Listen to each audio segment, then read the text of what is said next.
नमस्कार दर्शकों, बात आज की चैनल के कार्यक्रम खबरदार खबरों में आपका स्वागत है। आपको बता दें कि इस कार्यक्रम में हम आपको देश दुनिया की दमदार खबरें संक्षिप्त में बताएंगे। तो लीजिए आज की खबरदार खबरें।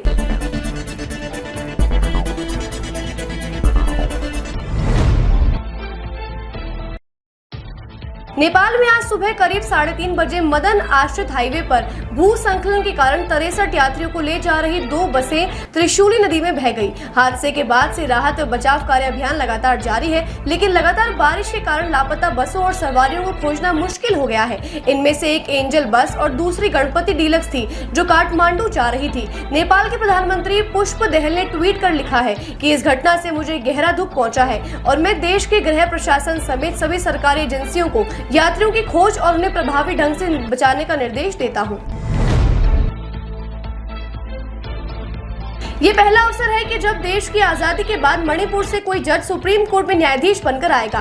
दरअसल सुप्रीम कोर्ट की कॉलेजियम ने न्यायाधीशों के रिक्त पदों के लिए 2 नामों की सिफारिश की है। इनमें जम्मू कश्मीर और लद्दाख हाईकोर्ट के chief justice N Koteshwar Singh और मद्रास हाईकोर्ट के कार्यवाहक मुख्य न्यायाधीश जस्टिस आर महादेवन का नाम शामिल है। अगर कॉलेजियम की सिफारिश स्वीकार हो जाती है तो N Koteshwar Singh supreme court में मणिपुर के पहले जज बन जाएंगे। आपको बता दें कि सुप्रीम कोर्ट में न्यायाधीशों की स्वीकृति संख्या 34 है और वर्तमान में 32 न्यायाधीश है, जो स्वीकृत संख्या 2 से कम है। वहीं जस्टिस हिमा कोहली भी सितंबर में सेवानिवृत्त होने वाली है।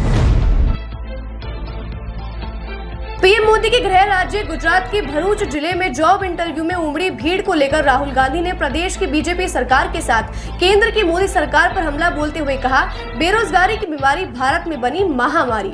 बीजेपी शासित यह राज्य बीमारी का एपिसेंटर बन गया है। मोदी पर हमला करते हुए एक ट्वीट कर कहा कि एक आम नौकरी के लिए कतारों में धक्के खाता भारत का भविष्य ही मोदी के अमृतकाल की हकीकत है। राहुल ने इससे पहले भी बेरोजगारी पर मोदी को कई बार घेरा है। लोकसभा चुनाव में भी उन्होंने बढ़ती बेरोजगारी का मुद्दा बनाया था।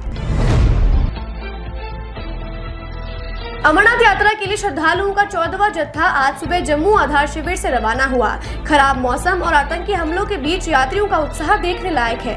भारतीय सेना की कड़ी सुरक्षा के बीच आज 191 वाहनों में करीब 4800 तीर्थ यात्री बालटाल और पलगाम के लिए रवाना हुए, जिनमें 2367 पुरुष, 1086 महिलाएं, 32 बच्चे और कुछ साधु साध्वियां शामिल हैं। 29 जून से शुरू हुई यात्रा में अब तक करीब 80 लाख भक्त बाबा के दर्शन कर चुके हैं। वहीं सुरक्षा में कोई कमी नहीं छोड़ी जा रही है। चप्पे चप्पे पर जवान तैनात हैं, जो यात्रियों की अन्य सुविधाओं का भी ध्यान रख रहे हैं। दिशा सालियान की मौत के बाद से ही उनकी मौत को लेकर उस वक्त की महाविकास अघाड़ी की सरकार पर सवालिया निशान उठते रहे हैं। अब बीजेपी सरकार बनने पर इस केस में नया मोड़ आया है। मुंबई की मलाड पुलिस ने भाजपा नेता नारायण राणे के विधायक पुत्र नितेश राणे को सम्मन भेजकर इस केस में पूछताछ के लिए बुलाया है। राणे शुरू से कहते आए हैं कि दिशा की हत्या की गई है और वो भी दुष्कर्म के बाद। और उनका ये भी कहना है कि जिस पार्टी के बाद ये घटना हुई है उसमें आदित्य ठाकरे भी मौजूद है और उस वक्त की सरकार ने हत्याकांड के सभी सबूत नष्ट करने के लिए पूरे प्रयास किए और दिशा की हत्या को आत्महत्या में बदलने की भरपूर कोशिश की है। राणे ने कहा, मेरे पास बहुत सबूत हैं जो मैं पुलिस को सौंप दूंगा और इस हत्याकांड के आरोपियों को सजा दिलवा कर रहूंगा। आपको बता दें, दिशा अभिनेता सुशांत सिंह की मैनेजर थी। सुशांत सिंह की मौत भी एक पहेली बनकर रह गई है।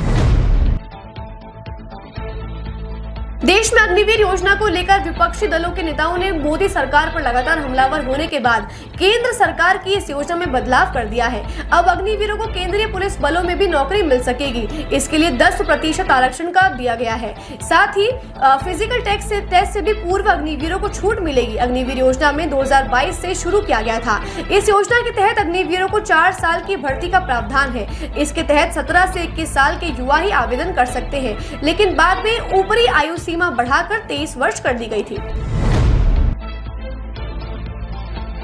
रिलायंस इंडस्ट्रीज के चेयरमैन और एमडी मुकेश अंबानी के सबसे छोटे बेटे अनंत अंबानी की शादी उद्योगपति वीरेन मर्चेंट की बेटी राधिका मर्चेंट के साथ जियो वर्ल्ड कन्वेंशन सेंटर में हो रही है। इस साप्ताहिक शादी में शामिल होने के लिए विश्व भर के दिग्गजों का मुंबई में जमावड़ा लगा हुआ है। इनमें मुख्य रूप से Hollywood star Kim Kardashian, football खिलाड़ी डेविड बेकहम, ब्रिटेन के पूर्व पीएम बोरिस जॉनसन, सैमसंग के CEO horn Jong, Mamata Banerjee, Lalu Prasad Yadav का पूरा परिवार, प्रियंका चोपड़ा, निक जोनस, शाहरुख खान, सलमान खान, आमिर खान, अक्षय कुमार, अमिताभ बच्चन और करीब करीब पूरा बॉलीवुड के साथ साथ क्रिकेट की तमाम महान हस्तियां शामिल हैं। वहीं इस विवाह में गांधी परिवार के आने की कोई उम्मीद नहीं है। अंबानी परिवार ने इस विवाह के लिए 500 छोटे बड़े हवाई जहाजों का इंतजाम किया है।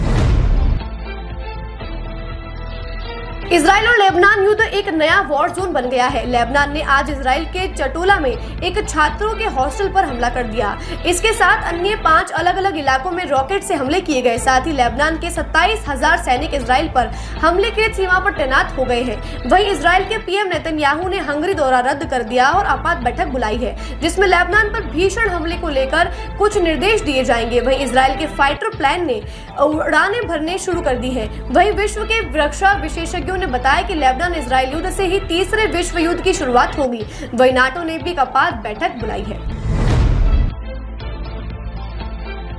बेंगलुरु से तिरुपति जा रही एक बस को कर्नाटक के कोलार के पास एक टिपर लॉरी ने ओवरटेक के चक्कर में टक्कर मार दी।